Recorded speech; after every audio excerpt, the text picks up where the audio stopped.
खुश खबर।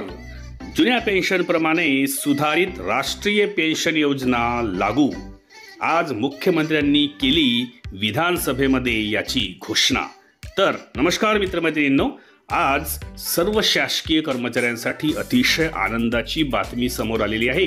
ती म्हणजे की आज झालेल्या विधिमंडळीय अधिवेशनामध्ये माननीय मुख्यमंत्री श्री एकनाथराव शिंदे यांनी जुन्या पेन्शनप्रमाणेच राष्ट्रीय पेन्शन योजनेमध्ये सर्व लाभ मंजूर केलेले आहेत आणि लवकरच ही नवीन राष्ट्रीय निवृत्ती पेन्शन योजना एकंदरीत महाराष्ट्रामध्ये लागू होणार असल्याची चर्चा आहे। तर या राष्ट्रीय पेन्शन योजनेमध्ये कोणत्या सेवा आणि सुविधा शासकीय कर्मचाऱ्यांना मिळणार आहेत ते आपण एकंदरीत बघणार आहोत। त्यामुळेच हा व्हिडिओ सुरू करण्यापूर्वी हे चॅनल एज्युकेशनल मनोहर यावर आपण नवीन असाल तर हे चॅनल आपण सबस्क्राइब करून घ्या आणि हा व्हिडिओ बघितल्यानंतर सर्व शासकीय कर्मचारी बंधू भगिनींना आपण आनंदाने शेअर करा। चला तर मग याबद्दलची सविस्तर माहिती आता आपण बघून घेऊया।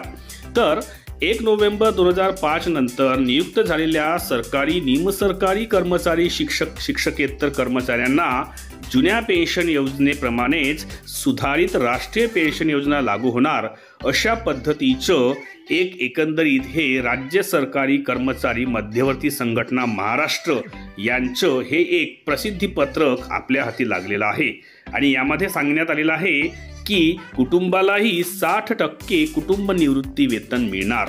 यासाठी विशेष राखीव निधीची सुद्धा कायमस्वरूपी एक अरेंजमेंट करण्यात आलेली आहे आणि यामध्ये शिंदे सरकारचे आभार मानणारं हे पत्र श्री विश्वास काटकर यांच्या सहीनिशी प्रसिद्ध करण्यात आलेलं आहे। तर यामध्ये ज्या आपल्याला सेवा सुविधा मिळणार आहेत निवृत्ती वेतनामध्ये तर त्या काय असणार आहेत ते लाभ आपण एकंदरीत बघून घेऊया। काय म्हणतोय की कर्मचारी शिक्षकांना 18 वर्षानंतर सुधारित निवृत्ती वेतन प्रणालीत खालील लाभ प्राप्त होणार आहेत। पहिला आहे त्याच्यामध्ये सध्या कार्यरत असणाऱ्या कर्मचाऱ्यांपैकी ज्यांना NPS प्रणालीमध्ये निवृत्ती वेतन घ्यायचे आहे किंवा राज्य शासनामार्फत सुरू होणाऱ्या सुधारित निवृत्ती वेतन योजनेमध्ये सहभागी व्हायचे आहे याबाबत त्यांना विकल्प द्यावा लागेल। राज्याच्या सुधारित निवृत्ती वेतन योजनेनुसार कर्मचाऱ्याची 20 वर्षे किंवा त्यापेक्षा अधिक सेवा झाली असेल तर त्यांना शेवटच्या वेतनाच्या 50% निवृत्ती वेतन तत्कालीन महागाई भत्त्यासह अनुदेय राहील। जर 20 वर्षांपेक्षा सेवा कमी होऊन सेवानिवृत्ती होत असेल तर त्यांना शेवटच्या वेतनाच्या आधारे त्यांच्या सेवेच्या प्रमाणात निवृत्ती वेतन हे तत्कालीन महागाई भत्त्यासह दिले जाईल।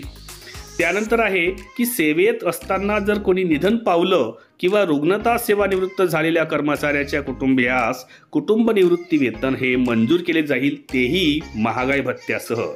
त्यानंतर सेवानिवृत्तीनंतर जर निवृत्ती वेतनधारकाचा मृत्यू झाला तर त्याला निश्चित होणाऱ्या निवृत्ती वेतनाच्या 60% रक्कम कुटुंब निवृत्ती वेतन म्हणून अदा करण्यासही मान्यता देण्यात आलेली आहे। या योजनेसाठी संचालक लेखा कोषागारे यांच्या अंतर्गत स्वतंत्र निवृत्ती वेतन निधी व्यवस्थापन कक्षाचीही स्थापना करण्यात येईल।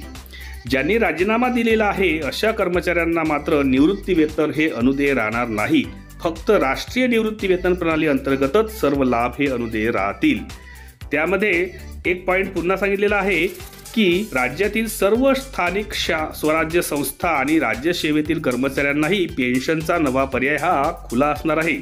ज्यांना पेन्शन नको असेल अशा कर्मचाऱ्यास एक रकमी पूर्ण त्यांच्या पेन्शनचा जमा झालेला पैसा देण्याचाही पर्याय सरकारने खुला ठेवलेला आहे।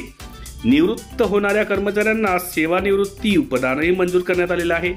अर्जित रजेचे रोखीकरणही अनुदेय करण्यात आलेलं आहे आणि गट विमा योजनेची रक्कम सुद्धा अनुदेय करण्यात आलेली आहे। त्यामुळे येणाऱ्या काळामध्ये असं म्हणू आपण की एकंदरीत आपले म्हणजेच कर्मचाऱ्याचा संचित 10% निधी अंशदान आणि शासनाचे 14% अशा या रूपामध्ये तो पैसा शासकीय कर्मचाऱ्यांना त्यांच्या निवृत्तीवेतनाच्या रूपामध्ये एकंदरीत हा दिला जाणार आहे आणि यामुळे नक्कीच येणाऱ्या काळामध्ये या निवृत्ती वेतनामुळे कर्मचाऱ्याची जी एक त्याच्या निवृत्त झाल्यानंतर असणाऱ्या आयुष्याची जी गरज आहे ती पूर्ण होणार आहे। श्री विश्वास काटकर, निमंत्रक समन्वय समिती महाराष्ट्र राज्य तथा सरचिटणीस मध्यवर्ती संघटना महाराष्ट्र यांच्या सहीनिशी हे एकंदरीत प्रसिद्धीपत्रक या ठिकाणी मी आपल्यासाठी घेऊन आलो होतो। त्यामुळे नक्कीच आजचा दिवस हा आपल्या सर्व शासकीय कर्मचारी बंधू भगिनींसाठी एक आनंदाचा दिवस आहे असं आपण म्हणूया। एकंदरीत या व्हिडिओमध्ये दिलेली माहिती आपल्याला आवडली असेल अशी मी अपेक्षा करतो। त्यामुळे या व्हिडिओला एक लाईक आणि जास्तीत जास्त शेअर करायला आपण विसरू नका आणि हे चॅनल एज्युकेशनल मनोहर यावर आपण नवीन असाल तर हे चॅनल आपण सबस्क्राईब करायलाही विसरू नका। अशाच एका महत्त्वपूर्ण व्हिडिओमध्ये पुन्हा एकदा मी आपली भेट घेणार आहे। तोपर्यंत माझ्या सर्व शासकीय कर्मचारी बंधू भगिनींना माझा नमस्कार।